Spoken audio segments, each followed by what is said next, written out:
Muy buenos días. Vamos a empezar con nuestra conferencia magistral de esta mañana. Y para empezar, pues le quería agradecer a Jean-François Prudhomme doblemente. Primero porque se reservó tiempo en una agenda que está complicada y porque hizo el viaje, pero sobre todo porque, como lo notaremos, tiene un problema de salud y a pesar de eso cumplió el compromiso de estar con nosotros, así que 2 veces gracias por eso. Jean-François no necesita una presentación, porque todos lo conocemos, todos lo hemos leído, así que yo simplemente lo voy a más bien introducir contextualmente. Cuando llegué al Colegio de México, yo pensaba que Jean-François Prudhomme era el ministro de Asuntos Exteriores del Colegio de México, pero en realidad también tenía el Ministerio de Asuntos Interiores. Jean-François fue durante 12 años coordinador general académico del colegio y tuvo un papel muy importante de vinculación del colegio a nivel nacional e internacional, pero también a nivel interno.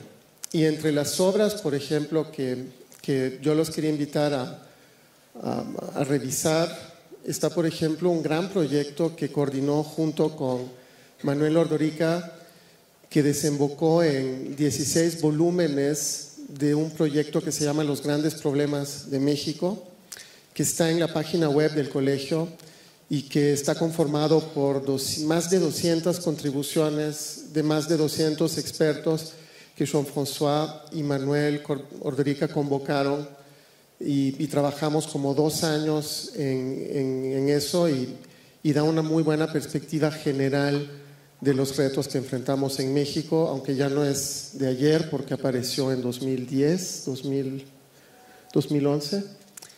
Y pues los invito a revisar los grandes problemas de México. También pues conocemos los ejes de investigación de Jean-François, que ampliamente se pueden formular en torno a gobernanza electoral, partidos políticos, ciudadanía. También tiene trabajos muy interesantes sobre populismo. Y pues solo les quería mencionar que recientemente publicó un libro que se llama Coyunturas y Cambio Político en México, y en realidad la idea de invitarlo a Comexo era en esta idea de hacer un balance de las ciencias sociales y de cómo podemos contribuir a resolver problemas importantes del país, y lo invitamos un poco a compartir una reflexión general sobre la ciencia política en México, lo que está en la agenda, y le agradecemos muchísimo de estar con nosotros. La dinámica van a ser más o menos 40-45 minutos de exposición. Si ustedes quieren pueden anotar algunas preguntas que iremos concentrando y luego veremos al final de la exposición si podemos primero dar respuesta a las preguntas escritas y eventualmente abrir el debate con otras intervenciones. Muchas gracias, Jean-François. Bienvenido a San Luis. Gracias, Willibald, por tu muy amable presentación, por la invitación también aquí en esta reunión de Comexo. Como decía, y en efecto, digamos, la voz ronca no es porque me quiera hacer más atractivo, sino es porque tengo un serio problema de alergia o de gripa.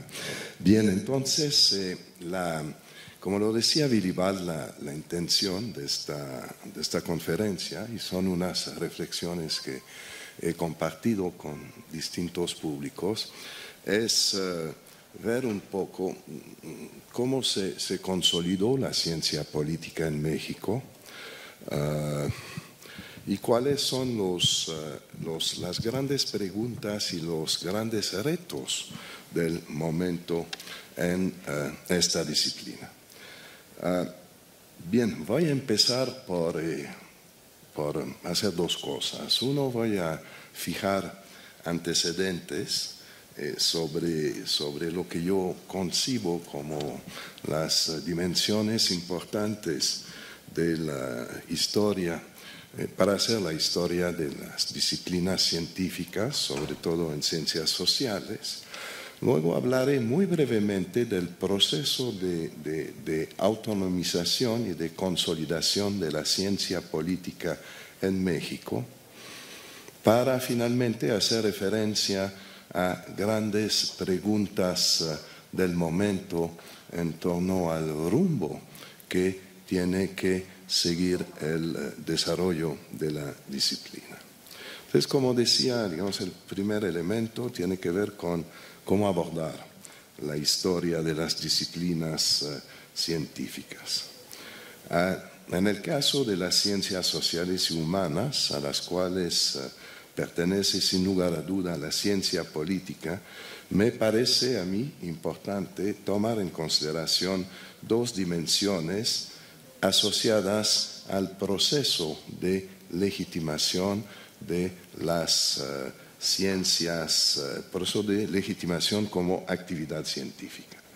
La primera tiene que ver, un poco mi argumento es que cuando hablamos de los temas vinculados a la cientificidad de las ciencias sociales, hay que tomar en consideración lo que yo llamo un proceso de legitimación externa y también un proceso de legitimación interna.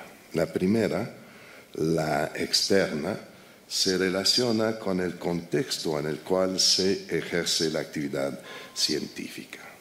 Entonces, entre los factores externos que influyen en la evolución de la disciplina, me parece importante tomar en consideración los cambios en la vida política nacional, la inserción institucional de la práctica de la ciencia política, es decir, desde dónde se practica la ciencia política, y también, desde luego, las tendencias que marcan el campo a nivel internacional. Pocas palabras, la adscripción institucional de la disciplina, el número y el nivel de los programas de estudio, el número de investigadores dedicados a la disciplina, número de alumnos titulados, la existencia de revistas científicas especializadas, el volumen de artículos y libros publicados, la presencia de asociaciones científicas nacionales activas, la pertinencia social de sus productos en una vil perspectiva utilitaria, la política nacional de apoyo a la actividad científica, la existencia de un mercado de trabajo para los egresados, así como las tendencias internacionales constituyen elementos que hay que tomar en consideración en el momento de analizar el tema que nos interesa hoy. Sería estéril hablar de la evolución de la disciplina sin tener en mente esos factores contextuales. Es decir, que la ciencia política, como todas las disciplinas científicas, se practica en un contexto institucional determinado. La segunda dimensión esa segunda dimensión que nos puede parecer más noble, está más bien asociada al proceso interno de desarrollo de la disciplina, tanto en lo relativo a las temáticas abordadas, como a los enfoques teóricos y metodológicos utilizados. En pocas palabras, se refiere a los criterios de validación científica. Y creo que tanto el proceso de legitimación externo como el proceso de legitimación interno de la disciplina, pues son dimensiones que están estrechamente asociadas y que hay que tomarlas en consideración en el momento de hacer una historia de la ciencia política. Antes de entrar de lleno en nuestro tema y de hablar del desarrollo mismo de la ciencia política en México, me gustaría decir algunas palabras, muy pocas, breves, sobre el desarrollo de la ciencia política como disciplina científica moderna. Y cuando hago esa historia, empiezo con una provocación, pero se van a dar cuenta que es una provocación con matices. Yo creo profundamente, digamos, que la reflexión teórica contemporánea sobre el análisis de la política se debe en gran parte a pensadores europeos. Es decir, hay un quiebre a finales del siglo XIX, principios del XX, en donde los grandes sociólogos europeos son los que empiezan a tejer las bases de lo que va a ser la ciencia política moderna. Sin embargo, es en Estados Unidos que la disciplina encontró un nicho institucional propio como campo autónomo y especializado. En efecto, a finales del siglo XIX y principios del XX, momento en el cual las ciencias sociales en general buscan y encuentran un espacio propio y especializado para su práctica científica, la organización y la división del trabajo en las universidades norteamericanas obliga a una creciente especialización disciplinaria de la actividad. Dice que las ciencias sociales dejan de ser un campo general de reflexión y se establece una mayor división del trabajo en ese campo de actividad científica a partir del proceso de competencia que se da entre las grandes universidades norteamericanas para el estudio de los fenómenos de sociedad. Y al mismo tiempo, además, la necesidad de supervivencia institucional obliga a esas disciplinas a encontrar una utilidad social para las investigaciones desarrolladas en los nuevos departamentos de ciencia política. Se crean departamentos de ciencia política autónomos de los departamentos de filosofía, de los departamentos de historia, de los departamentos de derecho constitucional o derecho comparado. Entonces se crean nuevos departamentos y desde luego para que puedan sobrevivir esos departamentos, pues tienen que encontrar una utilidad social para las investigaciones desarrolladas en esos nuevos departamentos. Y no solo eso, sino que hay un reto profundo para mostrar que esa nueva disciplina, la ciencia política, es algo que tiene una funcionalidad con respecto al mercado laboral y también una funcionalidad para la toma de decisiones públicas. Y eso es la razón por la cual, de ahí mi argumento de que la ciencia política moderna nace en Estados Unidos, la razón por la cual, mientras que en otras latitudes la ciencia política sigue sin distinguirse demasiado del derecho, de la filosofía política, de la sociología o de las ciencias sociales en general, en Estados Unidos a partir del fin del siglo XIX y sobre todo antes de la Primera Guerra Mundial, hay un fervor espectacular para tratar de establecer el lugar propio de la ciencia política en la comunidad científica y universitaria. Insisto, no estoy diciendo que la ciencia política es norteamericana, aun si hay un dejo de provocación en lo que estoy diciendo, pero más bien que su carácter especializado y su inscripción institucional en el mundo universitario se dieron primero en ese país. Y si uno se pone a revisar, por ejemplo, los archivos de la APSA, ¿no?, de la Asociación Norteamericana de Ciencia Política, ¿no? Es interesante ver cómo desde 1904 existe un proyecto y un esfuerzo consciente por encontrar un nicho propio, por definir prácticas y campos de investigación y justificar la utilidad social de la disciplina.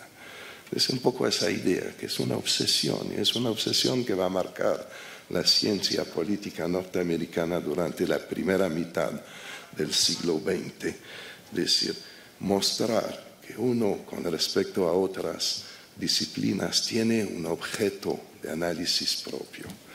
Y dos, además, que la vida política se puede analizar de manera científica, objetiva, y que hay una diferencia entre el periodismo, la conversación de café, la práctica política, la pasión política y el estudio científico de los fenómenos políticos.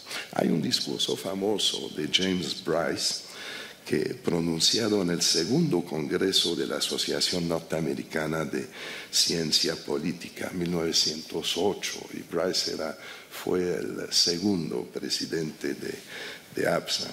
Y en ese discurso, él trata de justificar de manera muy clara esa diferencia entre la ciencia política y las otras formas de reflexión sobre la vida política, pero se puede apreciar ese esfuerzo de distinción, ese esfuerzo de legitimación científica y social de la nueva disciplina. Y uso ese ejemplo solo para tener un referente histórico, para ilustrar la noción de legitimación externa e interna de la disciplina y pensar mejor en el tema que nos interesa. Y de hecho, cuando les decía, es una obsesión en la comunidad de los politólogos norteamericanos en la primera mitad del siglo XX, es una obsesión tratar de crear una ciencia política que tenga exactamente las mismas características que de las ciencias exactas o de las demás ciencias sociales. Voy a regresar a ese tema después porque es mi manera también de introducir el tema de la objetividad dentro de la disciplina.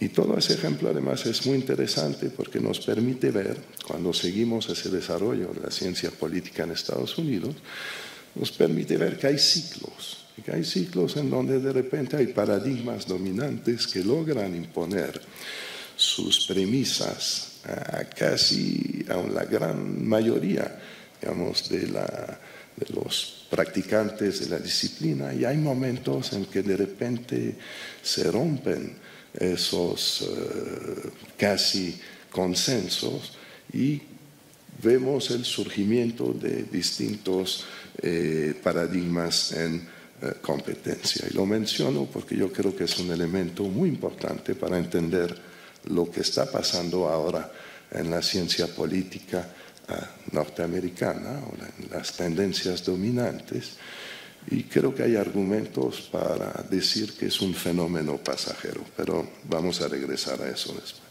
Bueno, en el caso de México, ahora, regresemos a México. Vale la pena hacer una pequeña regresión en el tiempo y trasladarnos al inicio de la década de los años 1980, es decir, hace casi 40 años. Si bien es cierto que desde mediados, otra idea que puede prestarse a discusión, desde mediados de los años 50 y principios de los años 60, existía la carrera de ciencia política en algunas instituciones de educación superior, Pienso desde luego en la Escuela de Ciencias y Políticas Sociales de la UNAM, creada en 1955, y que desde esa misma época se publicaban revistas científicas especializadas en nuestro campo de estudio. Yo diría que a principios de los 80 llamaba la atención el carácter subordinado de la disciplina y su dificultad para asumir una identidad propia. Es decir, aquí también había un problema de autonomización y había un problema de legitimación, de doble legitimación externa e interna. A la tradicional dependencia de la ciencia política al derecho se agregaba una especie de dilución con otras ciencias sociales de carácter más general. Pienso, por ejemplo, en la economía política y en la sociología. Dice que frecuentemente mi argumento es que los estudios de ciencia política estaban de cierta manera subsumidos, por un lado, a la economía política, por razones que mencionaremos después, y por otro lado, a la sociología en general. En el mejor de los casos podríamos hablar de sociología política más que de ciencia política. Quizás solo la filosofía política y el estudio de las relaciones internacionales como ramas de la ciencia política se salvaban de ese proceso de colonización. Recuerdo la dificultad para encontrar estudios que dieran cuenta del funcionamiento del sistema político mexicano, por ejemplo. Había muchos estudios nacionales que explicaban la forma de operar había muy pocos estudios nacionales que explicaran la forma de operar del partido que dominaba la vida política del país. Y en realidad, el mejor trabajo existente sobre el tema, sobre el PRI, digamos que se publicó a mediados de los años 80, se detenía justamente en el momento de creación del PRI. Pienso en el libro de Luis Javier Garrido sobre la creación del PRI. Fascinante, 46, boom, el libro termina y no hubo segundo.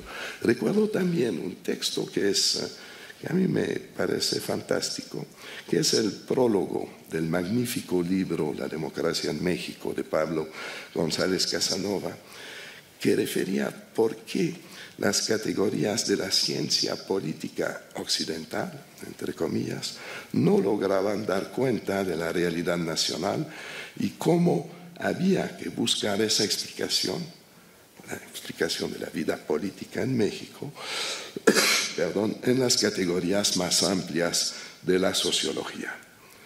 Claro, había desde luego algunas excepciones, pero era sobre todo en los estudios no de ciencia política, sino de historia contemporánea, donde se podían encontrar explicaciones sobre el funcionamiento del sistema político. Podemos explicar, hay muchas razones que explican esa situación. La primera que me viene a la mente, y es una evidencia, tiene que ver con la naturaleza misma del sistema político. Hace años Soledad Loaesa defendió el mismo argumento. Es decir, debido al carácter autoritario del régimen, si bien era posible aventurar algunas hipótesis sobre los elementos constituyentes de lo que llamaría los procesos políticos normales, era muy difícil documentar rigurosamente su funcionamiento, el del sistema político. Lo predecible de los resultados electorales y el bajo grado de competitividad en los comicios, el dominio de un solo partido en las funciones de gobierno, tanto en el nivel federal como en el nivel estatal, y la escasez de información sobre la toma de decisiones, todo ello orientaba las explicaciones ya fuera las explicaciones hacia la especulación, hacia la dimensión informal y medio secreta y misteriosa de la vida política nacional. Pienso aquí, por ejemplo, todavía existe esa sección, pero ya es distinta, en el deleite de leer y tratar de descifrar esa plana entera del periódico Excelsior que lleva por título Frentes Políticos y que era una especie de gran metáfora sobre lo que pasaba en las profundidades del sistema político a partir de la recensión de quién había comido con quién en tal lugar, en tal momento, etcétera, etcétera.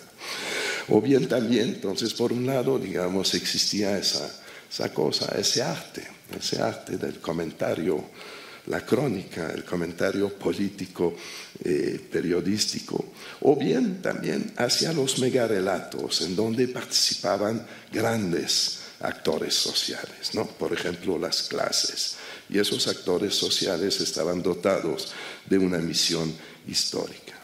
Y si bien de vez en cuando el estallido de la inconformidad de algunos de esos actores y la estructura de representación corporativista del régimen confirmaban la pertinencia del uso de esos megarelatos para explicar la realidad nacional, es decir, las clases que buscaban defender o afirmar su interés propio. A menudo, digamos, esos megarelatos tenían más bien un efecto contrario. Desplazaban la explicación de los fenómenos hacia terrenos que no tenían asidero y expresión concreta en la coyuntura política. La explicación funcionaba muy bien en esos momentos de grandes movilización social o de crisis, ¿no? Las movilizaciones sindicales de finales de los años 50, por ejemplo. Y hubo excelentes estudios sobre el movimiento obrero o también las relaciones de la clase empresarial con el gobierno. Pero esos megarelatos o esos estudios de crisis peculiares funcionaban mucho menos en el momento de estudiar lo que yo llamaría la política ordinaria. A esa primera razón, digamos, hay que agregar otra: el predominio de modelos teóricos que daban poca importancia a la actividad política en sí. La reducían más bien a una especie de epifenómeno que tenía su explicación en otro lado, o valoraban la política solo cuando la política era portadora de un cambio liberador. En todos esos casos, la actividad política parecía no poder ser explicada por variables de carácter político. Por ello, y de ahí mi argumento, la ciencia política se encontraba subsumida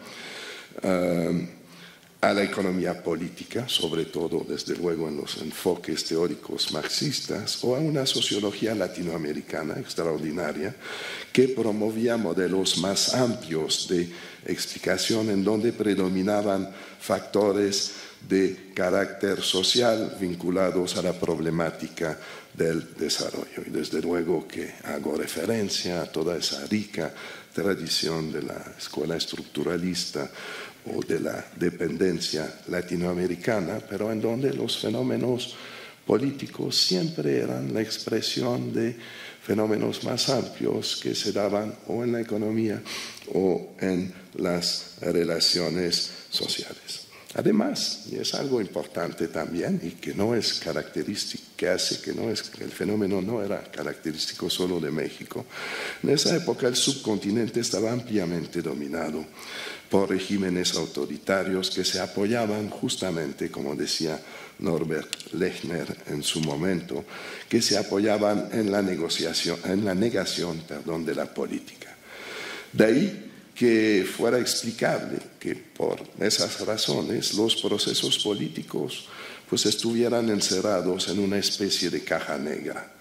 Muchos de los temas de estudio tradicionales de la ciencia política sencillamente no encontraban expresión en la realidad política. Decía que con algunas contadas excepciones había que buscar más bien del lado de las monografías de historia contemporánea para encontrar elementos de interpretación de la vida política nacional. Existían algunos trabajos brillantes que, si bien no proponían modelos generales y formales de interpretación de la vida política nacional, sí ayudaban a comprenderlo, sobre todo en su dimensión informal. Sin embargo, yo sospecho que esa realidad contribuyó también mucho a promover una percepción que persiste hasta la fecha en la comunidad de los estudios de la política mexicana, a saber, el excepcionalismo del caso mexicano, que se traduce en la idea de que el sistema mexicano es sui generis y que no puede por ello ser comparado con otros regímenes políticos o incluido en categorías clasificatorias más amplias. Y aquí habría que reflexionar más, creo yo, sobre el efecto de esa percepción en la tendencia aún presente a realizar estudios monográficos en lugar de privilegiar la dimensión comparada. Entonces, para terminar con esa rápida revisión de los antecedentes, quiero referirme brevemente a un aspecto de método. De nuevo, salvo contadas excepciones, los estudios de la política solían no solo ser monográficos, sino que se apoyaban en su gran mayoría, quizás con excepción de los precursores de los estudios electorales en el país, se apoyaban en métodos cualitativos. Había muy poco espacio para el uso de métodos cuantitativos. Bien, la autonomía de la disciplina, su consolidación. Pues desde luego que la apertura del sistema político a partir de la década de 1980 contribuyó ampliamente a la adquisición de autonomía y a la consolidación de la ciencia política como disciplina científica, y sobre todo en el campo del análisis de los procesos políticos. De manera general, se puede afirmar que esa evolución acompañó la democratización del sistema político, pasando de la realización de estudios generales sobre el cambio de régimen, y pienso en toda esa larga serie de estudios sobre la transición política, a estudios cada vez más especializados sobre el comportamiento político y el funcionamiento de las instituciones. Y si al principio la mayoría de esos estudios constituía una reafirmación de la posibilidad de explicar los fenómenos políticos por factores de orden político, paulatinamente la consolidación del nuevo régimen puso en evidencia la complejidad de los fenómenos políticos en las democracias. Y creo que los marcos conceptuales y los métodos utilizados evolucionaron en consecuencia.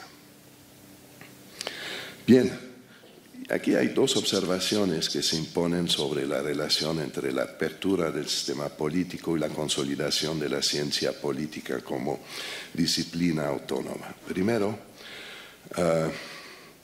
en la relación entre la evolución de la ciencia política y el contexto nacional en el cual ésta se ejerce, suele haber una exigencia de pertinencia. Es decir, que para adquirir legitimidad social, la ciencia política tiene que aportar respuestas y explicaciones a problemas del momento. Y de ahí, digamos, esa apertura política hizo que la ciencia política buscó o trató de aportar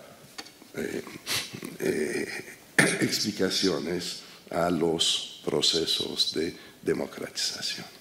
Luego, otra cosa que es muy importante, la apertura del sistema permitió que se hicieran públicos elementos que eran accesibles solo a los iniciados, ¿no? Por ejemplo, la toma de decisiones legislativas, o que adquirieran importancia elementos que antes parecían superfluos o inútiles. Pienso, por ejemplo, en el estudio de las preferencias electorales. No era importante porque se conocían de antemano los resultados de las elecciones. Entonces, esa evolución no fue espontánea, aun cuando las resistencias se vencieron rápidamente. Haciendo memoria, por ejemplo, yo recuerdo, no sé, me imagino que algunos de ustedes que comparten características etarias o de generación conmigo, podemos recordar todas las discusiones públicas que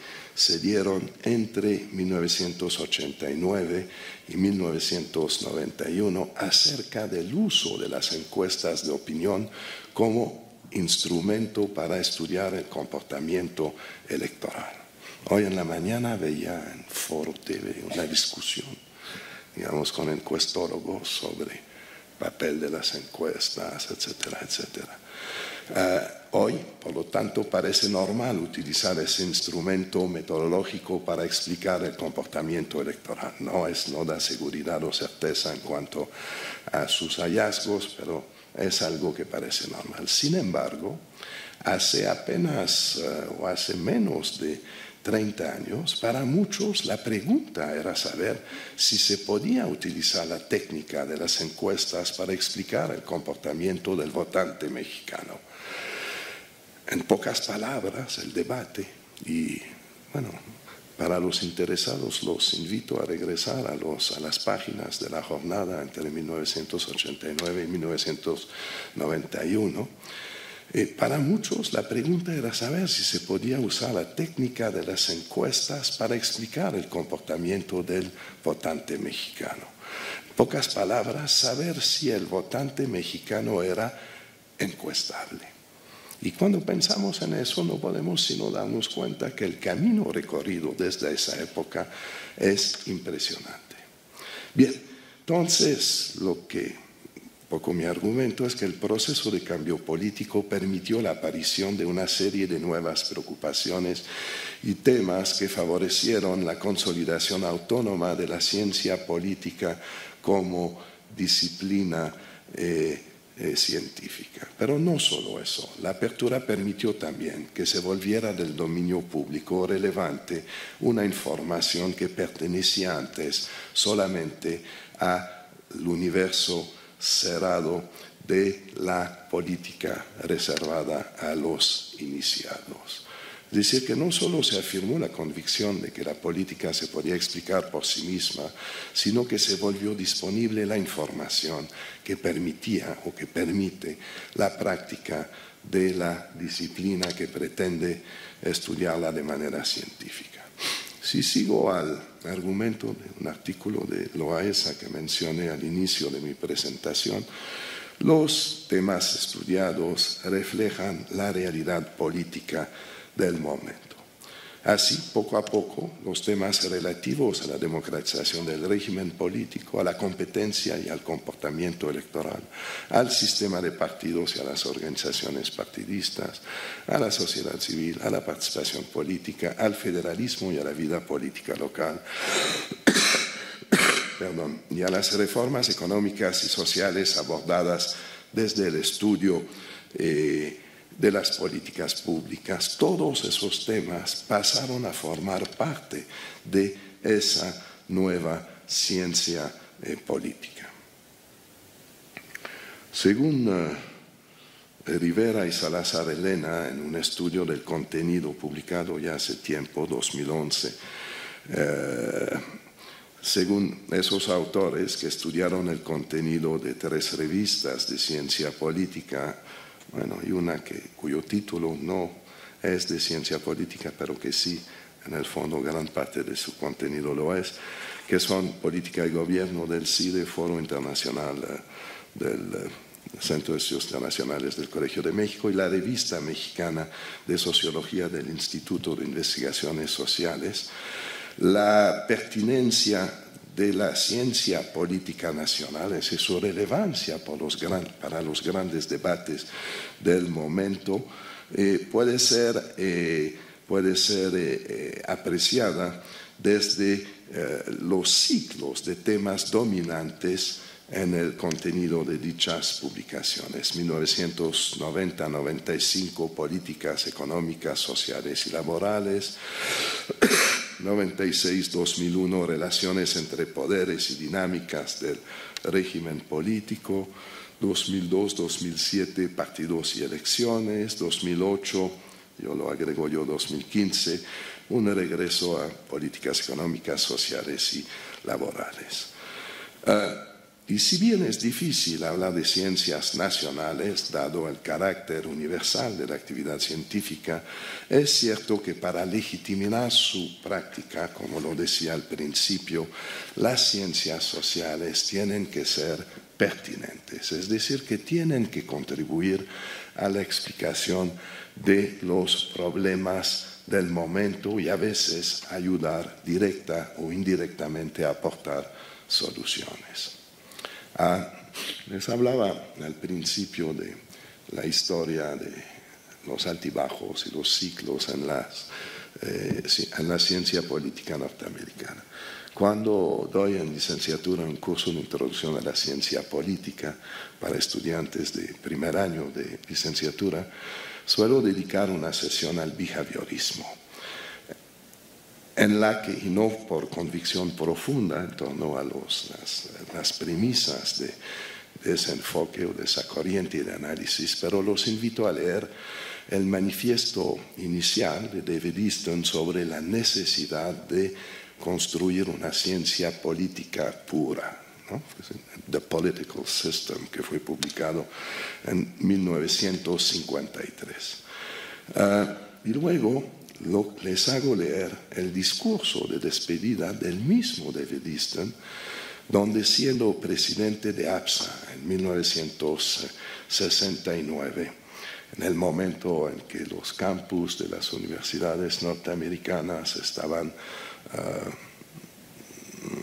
agitados, digamos, por las protestas en contra de la guerra de Vietnam, por el movimiento de contracultura, la promoción de los derechos cívicos en Estados Unidos, etcétera, etcétera, en donde finalmente Easton, que como una especie de papa en algún momento elaboró ese gran proyecto de ciencia política positivista y logró que el 85% de los politólogos norteamericanos durante esas casi 2 décadas fueran practicantes del conductualismo o del behaviorismo, el mismo Easton tiene que llegar a la conclusión de que se había equivocado, de que desgraciadamente, digamos, no se puede hacer una ciencia política pura y universal construida en torno a un solo paradigma, sino que más bien la ciencia política tiene que ser, 1, pertinente, y 2, también tiene que ser una ciencia política en la cual hay debates y discusiones entre distintas escuelas y paradigmas. La ciencia, y por lo tanto yo sí pienso que la ciencia política mexicana, que se consolida a partir de los años 80 y 90, es socialmente pertinente a la vez que se alimenta de los enfoques y métodos prevalecientes en la ciencia política internacional. Es decir, otra vez, regreso a lo mismo, una ciencia política en la que sí predomina la academia norteamericana, como lo ha hecho desde inicios del siglo XX y como sucede en el resto del mundo, pero en la que también, y eso es lo que quiero rescatar, caben paradigmas en competencia, aportaciones que provienen de varios puntos geográficos y métodos variados.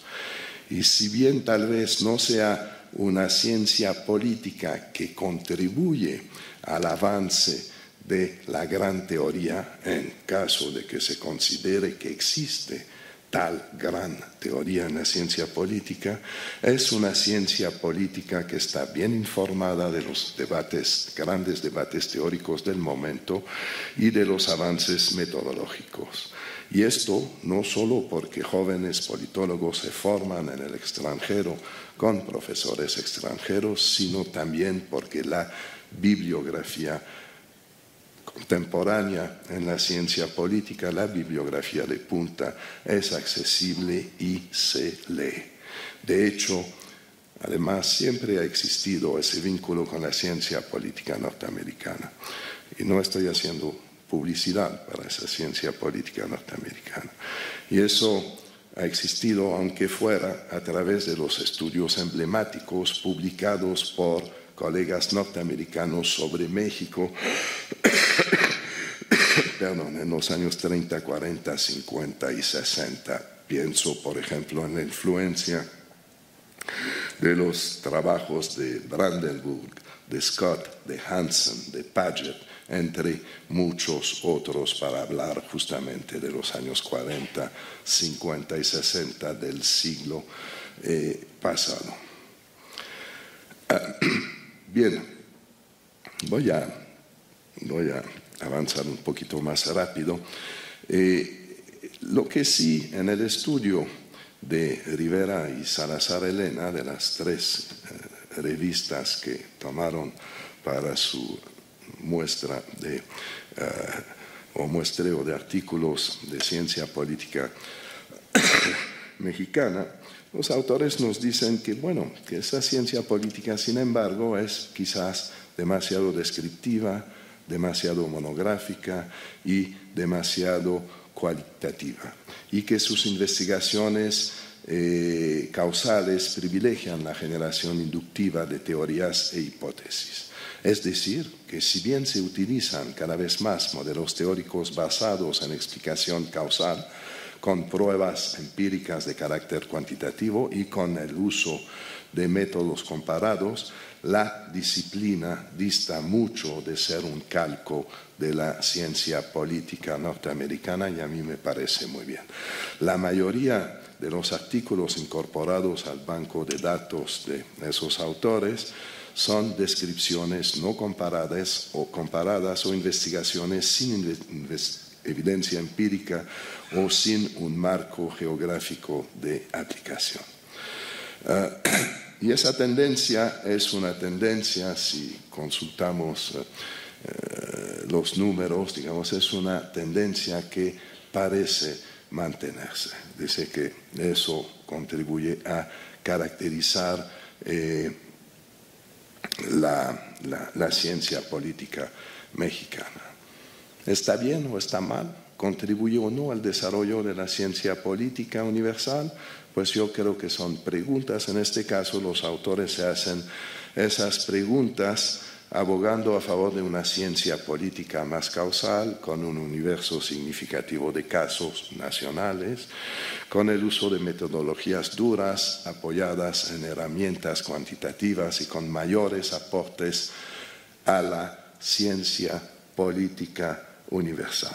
Detrás de ese argumento hay desde luego toda una concepción de los criterios de cientificidad en las ciencias sociales y humanas. Bien, hacia el futuro ahora, para terminar, una última sección. Yo creo que para evaluar el estado actual de la ciencia política mexicana me parece importante tomar en consideración el camino recorrido en los últimos 20 o 25 años. Creo que se puede afirmar que durante ese periodo la ciencia política adquirió, es mi argumento, mayor autonomía, así como una identidad propia y también cierta legitimidad social. Si bien existe una larga tradición de intelectuales públicos en el país, llama la atención cómo la apertura del sistema político ha beneficiado a los politólogos tanto desde la trinchera de la participación en los medios masivos de comunicación como desde su papel más discreto de expertos, especialistas para participar en el proceso de toma de decisiones. En pocas palabras, es una profesión que se ha legitimado públicamente. Desde luego, ese reconocimiento no basta para validar la consolidación de una disciplina científica. Da más bien cuenta de su aceptación social desde una perspectiva utilitaria.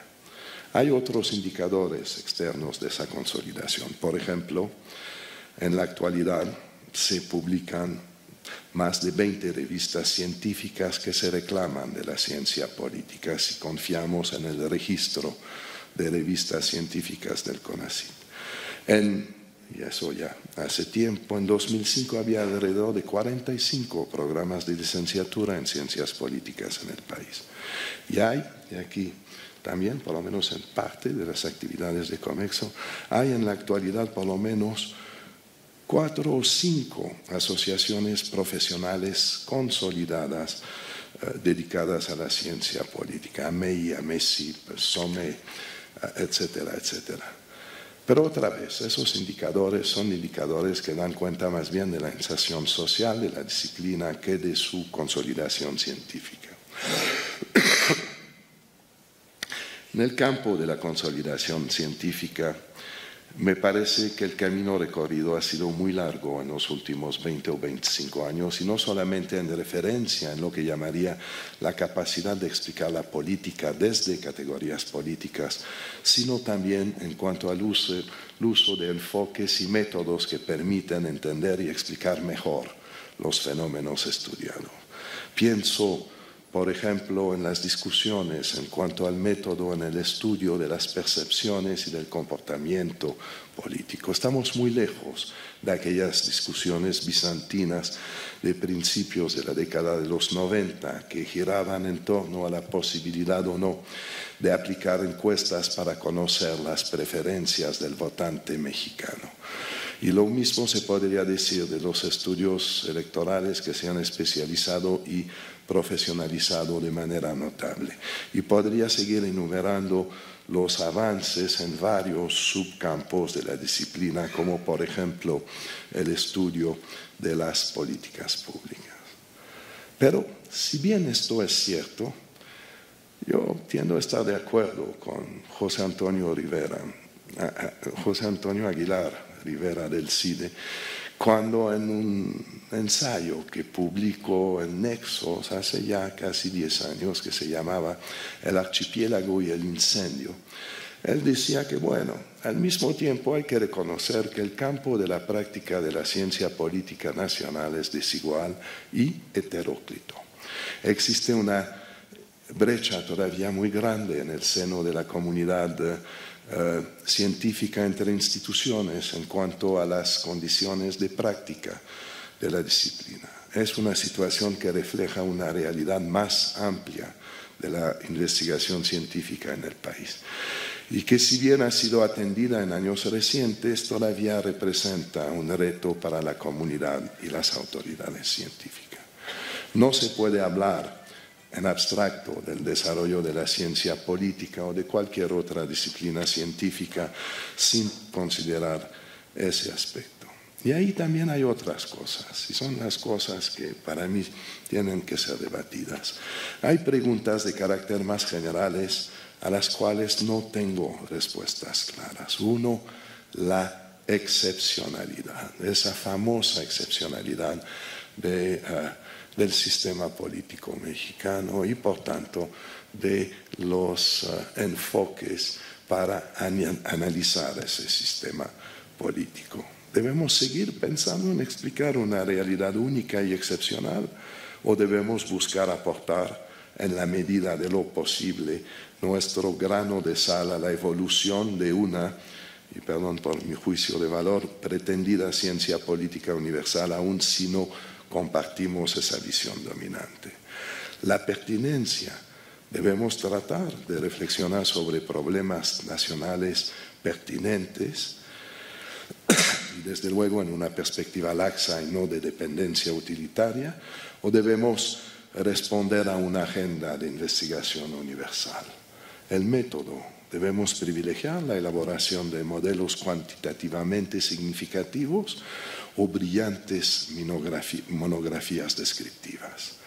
Los paradigmas. Buscamos participar en la consolidación de una ciencia política basada en un solo paradigma, o contribuimos más bien a la discusión entre paradigmas. Y finalmente, la inserción a la comunidad internacional, y es algo muy importante tomando en consideración las políticas de las autoridades científicas del país, donde publicamos en las revistas que, según la comunidad de los politólogos internacionales, son las mejores en la ciencia política mundial, o debemos publicar en nuestras revistas nacionales.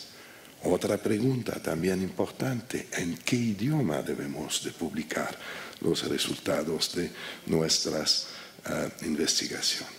En el fondo son preguntas que están y estarán presentes a lo largo de nuestras carreras. Ahora, para mí, ¿cómo sería una ciencia política ideal? Bueno, para mí la ciencia política es una invitación al pluralismo que voy a hacer. La ciencia política no se limita al análisis político o a la política comparada, sino que en ella hay que incluir desde luego la filosofía política, las relaciones internacionales y lo que se suele denominarse la administración pública o el análisis de las políticas públicas. Ahora que tengo más incidencia en la creación de programas docentes en mi centro de investigación, para mí la ciencia política incluye todos esos campos. Creo también, como decía, profundamente en las virtudes del pluralismo. Creo que es un error buscar establecer el dominio de un solo paradigma. No tengo nada en contra de la elección racional, pero sí tengo algo en contra de la pretensión de hacer de ese enfoque, digamos, un enfoque predominante en la ciencia política universal. Yo creo que la ciencia política, como todas las ciencias sociales, se enriquece con la discusión científica. Pienso también que la disciplina gana mucho cuando se mantiene abierta a los enfoques y hallazgos de otros campos y disciplinas. He hablado mucho y de manera positiva de todo ese proceso de autonomización y consolidación de la ciencia política como disciplina propia, pero eso no quiere decir que no reconozca la importancia también de entablar diálogos interdisciplinarios con otras ciencias sociales. Y creo también que es muy importante que prevalezca el criterio de la pertinencia en el establecimiento de la agenda de investigación. Y si bien no creo en la existencia de ciencias sociales nacionales cerradas, creo que sí la pertinencia en el contexto nacional es un elemento muy importante para establecer la agenda de investigación. Y también considero que la disciplina puede beneficiarse de la investigación de largo aliento, y eso me lleva a reivindicar la preparación y publicación de libros y no solo de artículos científicos. Y desde luego pienso que es importante tratar de ir más allá del excepcionalismo nacional en el diseño de los protocolos de investigación y apostar más a los estudios comparados. Pero los estudios comparados no significan necesariamente solo el establecimiento de bancos de datos a partir de los cuales se establecen correlaciones estériles entre ciertos fenómenos en distintos países. Y cuanto a nuestra aportación a la ciencia política como disciplina universal, pues la verdad es que no tengo una respuesta clara. Supongo que es importante conocer muy bien nuestro campo, saber lo que se publica aquí y en otros lados, conocer bien las tendencias dominantes a nivel internacional. Es importante también tener aspiraciones altas sin perder convicciones y saber muy bien dónde estamos parados, cuál es nuestra realidad y sobre todo cómo podemos ayudar a mejorarla. Muchas gracias.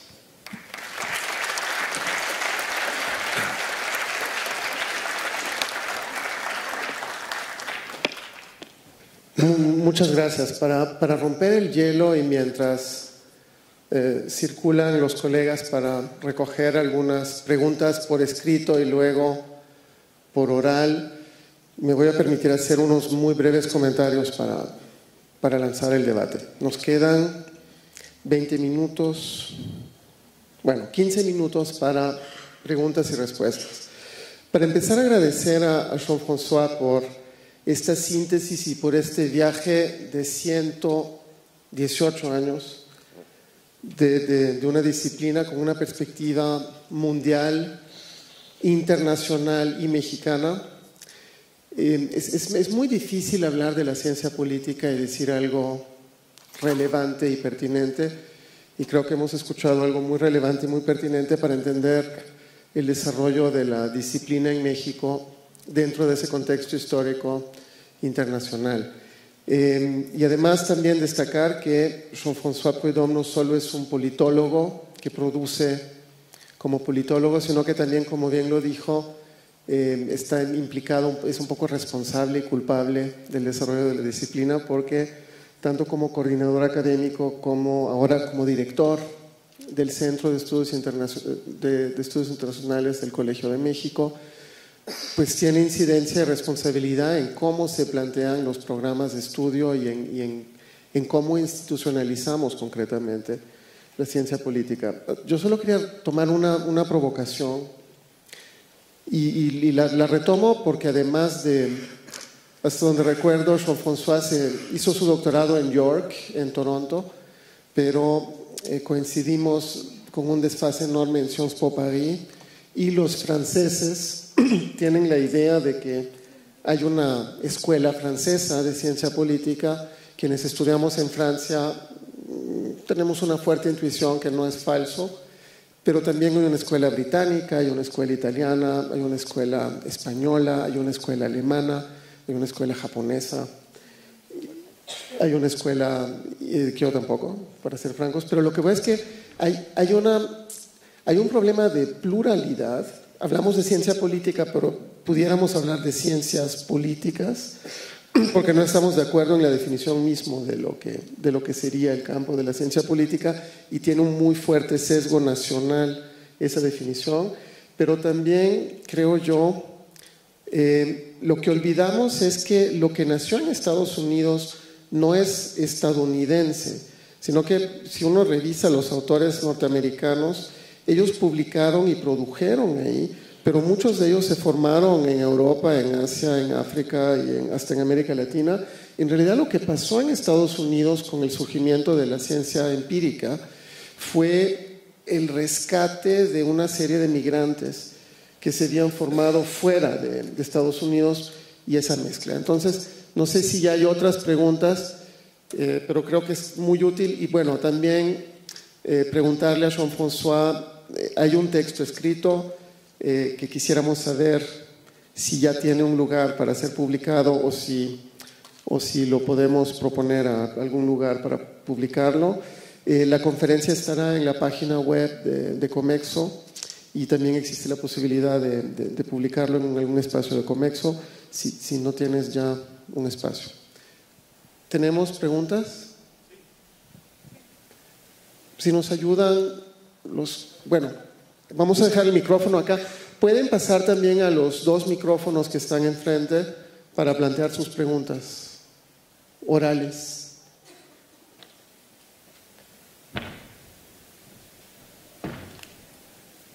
Bueno, aquí hay muchas preguntas. Bueno, tu comentario inicial, Vili, requiere de una respuesta o poco lo que quería decir, y yo sé que es una provocación, pues de hecho sabemos muy bien que en gran parte, digamos, esa ciencia política que se consolida en Estados Unidos en la primera mitad del siglo XX, y sobre todo a partir de los años 30, debe mucho a científicos sociales europeos, muchos de ellos además que provenían de países germanófonos, Alemania, Austria, etcétera, etcétera. Entonces, yo no niego esa influencia, de la misma manera que no voy a negar, porque en el fondo si uno piensa en David Easton y su modelo behaviorista de análisis de los sistemas, pues lo retoma de Parsons, y de dónde se alimenta Parsons para elaborar su teoría de los sistemas, Pues en Max Weber, en Freud, en Marx, etcétera, etcétera. Entonces no es lo que quería decir. Lo que quería decir, sin embargo, porque las ideas circulan y qué bueno, y tienen que circular y no tienen fronteras, y así tiene que ser. Sin embargo, yo creo que la legitimación externa se da en espacios institucionales y donde hubo los alicientes mayores para que existiera una ciencia política autónoma, distinta de la sociología, de la historia, del derecho, etcétera, etcétera, es en Estados Unidos, y de ahí, entre otras razones, el gran dominio que tiene la academia norteamericana en la ciencia política universal. Por ahí va mi argumento. Y desde luego, además, que en las universidades norteamericanas los que practican y ejercen la ciencia política, pues no todos son nacidos en Estados Unidos, pero es muy importante analizar eso. Si quisiera transportarme a otras disciplinas, otras latitudes, pues hay que hacer una especie de estudio a la Michel Foucault del desarrollo institucional del campo de la ciencia política en Estados Unidos, y luego el peso que tiene sobre la práctica de la disciplina en el resto del mundo. Hacías referencia ahora a Sciences Po, una institución donde estudiamos los dos en Francia. Pues en Sciences Po ahora se escriben en inglés, tienen la pretensión de participar en esa gran ciencia política universal, invitando a profesores americanos, abriendo programas docentes en inglés, etcétera, etcétera. Entonces, es importante ver cómo se da esa tensión entre las ciencias políticas nacionales. Y si vamos en Alemania, desde luego que hay una tradición alemana de ciencia política, que no sé si es muy autónoma, porque es una tradición muy influida por la filosofía y la sociología. Pienso en sus grandes pensadores, Habermas y compañía, digamos Luhmann, etcétera, etcétera, pero no estamos en un campo de ciencia política más limitada y más especializada. Ese fenómeno, sigo pensando yo, se desarrolló sobre todo en Estados Unidos. El impulso se dio en Estados Unidos. ¿Es bueno o es malo? No lo sé. Sin embargo, no podemos dejar de reconocer que tiene una influencia sobre nuestras prácticas. Y tan es así que la política científica en el país retoma esos canones, criterios, etcétera, etcétera, digamos, para evaluar la calidad de lo que hacemos. Veía una encuesta, digamos, publicada por la Asociación Norteamericana de Ciencia Política, con politólogos de Estados Unidos, Canadá y Gran Bretaña, y preguntaban cuáles son las revistas donde hay que publicar para hacer ciencia política universal y exitosa. Y las revistas son las siguientes: American Political Science Review, American Journal of Political Science, Journal of Politics, International Organizations, World Politics, Comparative Politics. Todas esas revistas son norteamericanas. Y la única que se cuela, bueno, ellos eran norteamericanos, canadienses e ingleses, y la única que se cuela es el British Journal of Political Science. Y a lo mejor fue un error o fue un problema de muestreo. Bien, bueno, eso es para responder un poco. Y un poco mi propuesta es decir, ok, hay que estar conscientes de eso, pero al mismo tiempo hay que practicar una ciencia política pertinente. Y la pertinencia se define, o la agenda de estudio de temas pertinentes se define en gran parte a partir de la realidad nacional. Yo creo que una ciencia política sólida tiene que definirse a partir de eso. Bien, ¿qué opina de la participación de los estudiosos de la política dentro de la misma. Bueno, yo pienso que, bueno, está muy claro, y ahí sí desde Max Weber, digamos una cosa es la práctica política y la otra cosa es el análisis de la política. Y en general, hay excepciones, pero en general los politólogos no son los buenos politólogos no son buenos políticos. ¿Qué datos o información empírica conoce sobre el uso, aprovechamiento de la ciencia políticas en los mexicanos? Quizás, no sé si, no captó muy bien el sentido.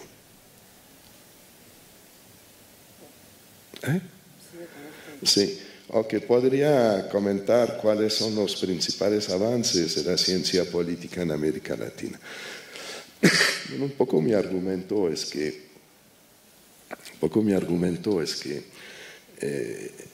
que lo que sucedió en México también sucedió en otros países latinoamericanos. No hay que olvidarnos que hasta mediados o finales hasta digamos los últimos años del siglo XX en América Latina, la mayoría de los países vivían bajo regímenes autoritarios. Y yo creo que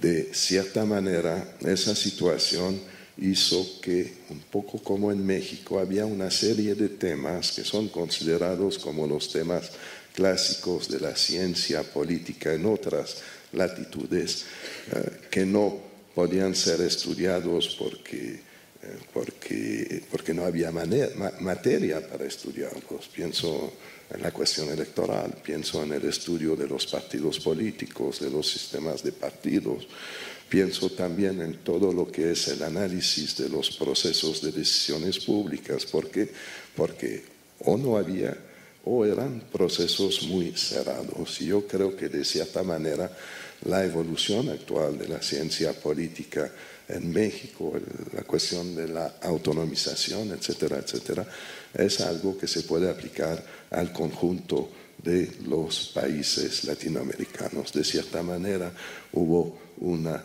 evolución paralela en México y en el resto de América Latina en cuanto a la autonomización y consolidación de la ciencia política. ¿De qué forma la transición de los estudios orientales hacia los estudios de área ha contribuido a la autonomización de la ciencia política? Transición de los estudios, sí, ok. ¿Cómo los políticos utilizan la ciencia política? Interesante. Pues yo creo que cada vez más, digamos, no quiere decir que tomen decisiones más acertadas o que logren elaborar estrategias más exitosas, pero desde luego cuando yo hacía referencia ahora a todo ese campo y no quiero reducir la ciencia política a eso, pero al campo de las encuestas y encuestas electorales, y cada vez más la actividad política profesional se define a partir de estudios sobre el comportamiento político, y es más, es una cosa cada vez más precisa que va en donde el discurso, la narrativa, tratan de adaptarse a la realidad de sectores cada vez más específicos de la ciudadanía o del electorado. Entonces, yo creo que una de las cosas que llamaba mucho la atención de manera retrospectiva a principios de los años 90 sobre la utilización o no de las encuestas es que, y no voy a entrar en los detalles y dar nombres, pero lo que es interesante es que mientras que había esos debates en la prensa, saber si se podía o no utilizar las encuestas para conocer las preferencias del electorado mexicano, el gobierno del presidente Salinas tenía ya una oficina, digamos, y no voy a dar los nombres porque muchos de los jóvenes que trabajaron ahí ahora son dueños de empresas que hacen encuestas, pero el gobierno ya lo estaba utilizando. Gran parte del Pronasol, por ejemplo, el programa Pronasol, el Nacional de Solidaridad, es un programa que se diseñó mucho con base en esas encuestas. Pero podríamos ir más allá también en todo el estudio de las políticas públicas, evaluación de políticas, etcétera, etcétera. Ahora, los políticos tienen desde luego la posibilidad tienen toda la autonomía, digamos, para tomar las decisiones que quieren tomar. Entonces, puede haber muchas perspectivas científicas en torno al estudio de los fenómenos políticos que disientan entre ellas, y eso también es algo que hay que tomar en consideración. ¿Cuál es el lugar que ocupan los ensayos de Octavio Paz en la ciencia política? Son brillantes esos estudios, sin embargo, y un poco lo que estaba diciendo, son ensayos brillantes, sin embargo, digamos, ahí hay difícilmente el laberinto de la soledad podría ser, o el logro filantrópico, podrían ser considerados como estudios de ciencia política. Son ensayos, pertenecen a otro mundo, al mundo del cual los politólogos norteamericanos de principios del siglo pasado, mundo del cual quisieron separarse esos politólogos, diciendo nosotros preferimos practicar la ciencia a tener intuiciones brillantes sobre el fenómeno político. Bien. ¿Qué lugar ocupa hoy en día la filosofía política en el quehacer de la ciencia política en México? Sigue ocupando un lugar importante, sin embargo, yo creo que debería de ocupar más espacio, porque detrás de toda mi argumentación, desde luego que a mí me parece que la ciencia política, como decía, tiene que ser plural, tiene que haber distintos enfoques, tiene que haber discusión entre los enfoques. Sin embargo, en ese proceso de autonomización y consolidación de la ciencia política, hubo también unas veces, y es normal, digamos, intentos sectarios de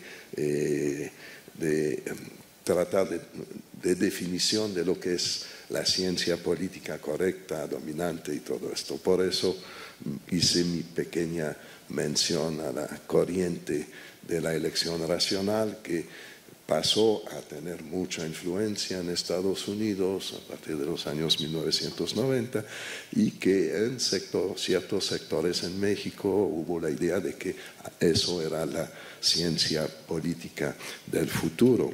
Y yo creo que la ciencia política tiene que seguir alimentándose, desde luego, de las reflexiones de la filosofía política.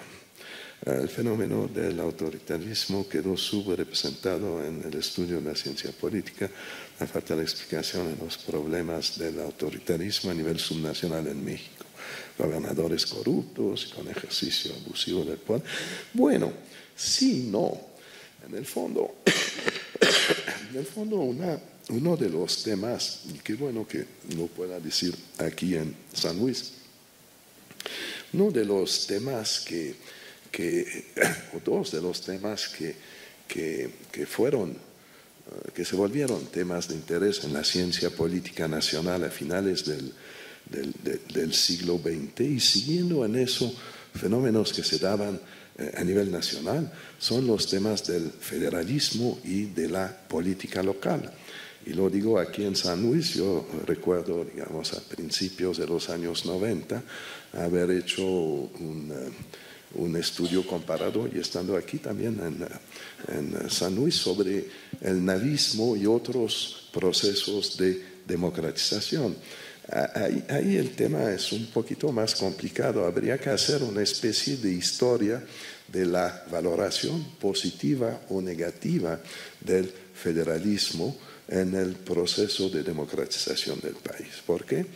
Porque si bien, y durante mucho tiempo, por lo menos hasta que hubiera gobernadores de oposición en los estados en México, y estamos hablando de un fenómeno todavía reciente, hasta ese momento hubo durante mucho tiempo la idea de que la democracia iba a surgir de la periferia. Y ahí había que ver todos los fenómenos, desde luego toda esa recuperación, por ejemplo, del navismo, el primero y el segundo navismo. Chihuahua, Baja California, etcétera, etcétera. Entonces, en ese momento, digamos, lo que ocurría a nivel nacional, digamos, aparecía como una especie de promesa, y el federalismo y la descentralización aparecía como una promesa democrática.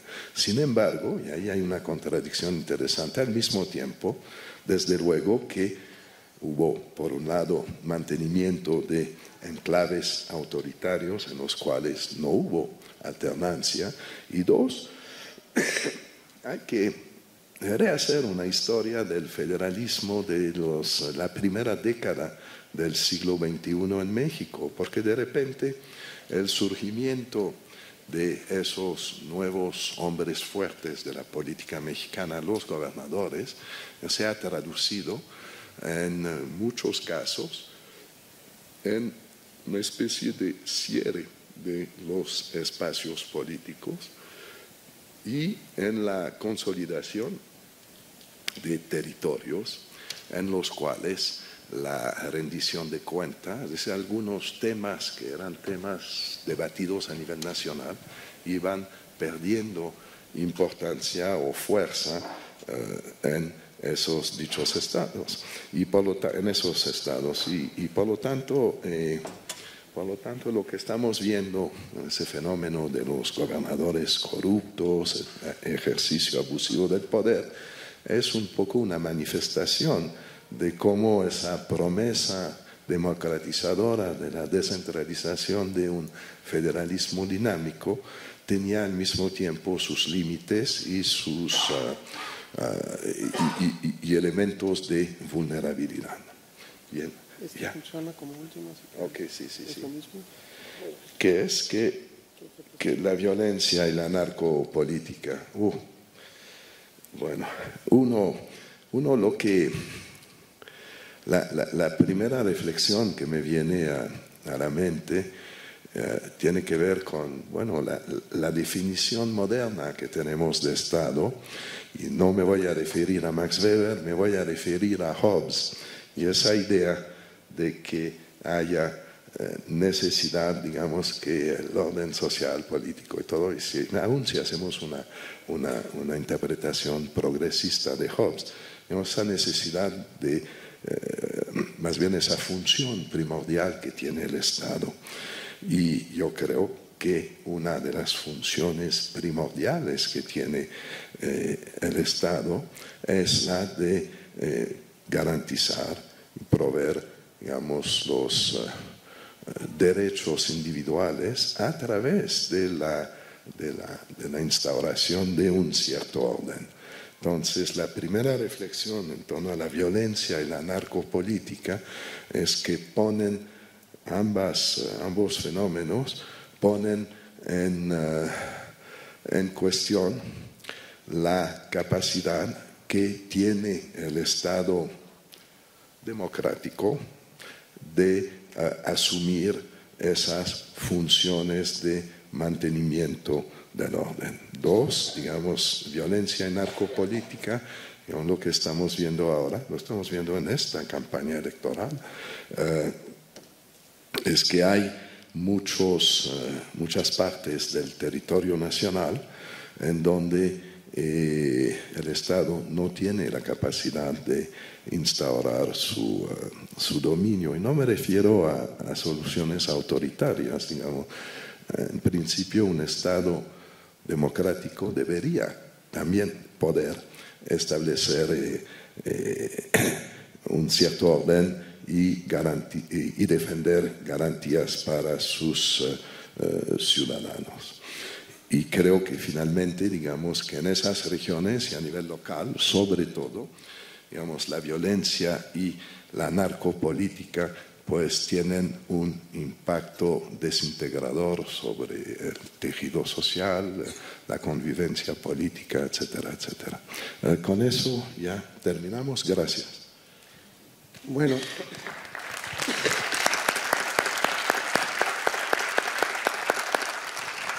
Bueno, en nombre del Consejo Mexicano de Ciencias Sociales, le agradecemos a Jean-François Prudhomme por haber estado con nosotros en esta conferencia magistral. Mil gracias.